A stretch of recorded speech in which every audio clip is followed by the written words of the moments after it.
ছেলেরাও ভালোবাসতে জানে। আমি নিজের চোখে দেখেছি ছেলেরাও সত্যি যখন ভালোবাসে খুব মন খুলে মন দিয়ে ভালোবাসে। আমি নিজে এরকম কোনো সিচুয়েশনের সম্মুখীন হয়েছি যে যখন তুমি কোনো ছেলের সাথে সম্পর্কে আছো, সেই ছেলেটি যখন বন্ধুদের সঙ্গে গল্প করছে তখনও সে নিজের ফোন বের করে বারবার চেক করে যে তুমি কল করলে কি না। জীবন খুবই সুন্দর। জীবনকে উপলব্ধি করতে শেখো, জীবনকে উপভোগ করতে শেখো।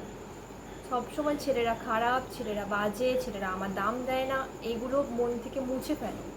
তুমি তোমার জীবনে কোনো ভুল ছেলেকে এন্ট্রি দিয়েছো, সেটা তোমার ফল্ট, কিন্তু প্রত্যেকটা ছেলে কিন্তু একই মেন্টালিটির হয় না। তোমাকে বুঝতে হবে ছেলেটি কেমন। যদি ভালো ছেলের সঙ্গে থাকো তাহলে জীবন সত্যি খুবই মধুর, খুবই মধুময়। আর যদি ভুল ছেলের সঙ্গে থাকো সেই জীবনটাই একেবারে নরক হয়ে যায়।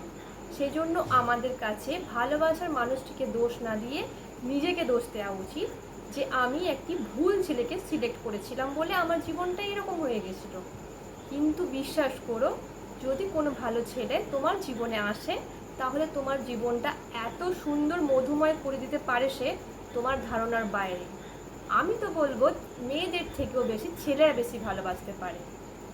তুমি যদি মনে করো লং ডিস্টেন্স রিলেশনশিপ বা ছেলেটি আমার কথা ভাবে না, লং রিলেশনশিপ হয়ে গেলে তখন তুমি এই ভাবনাটা একেবারেই ভুল ভাবছো। যে তোমার মনের মধ্যে থাকবে সে অনেক দূরে চলে গেলেও, বিদেশে চলে গেলেও সেখানে বসেও তোমাকে মিস করবে। এটাই ভালো ছেলেদের লক্ষণ। আর যখন খারাপ ছেলেরা তোমার জীবনে আসবে, তুমি তাকে হাজার ভালোবাসা দিলেও সে কিন্তু একটা অন্য মেয়ের সাথে কথা বলবেই। তোমার সেটা দোষ, তুমি সেই খারাপ ছেলেটিকে তুমি সিলেক্ট করেছো। তোমার সিলেকশনের ওপর তোমার জীবনটা নির্ভর করছে।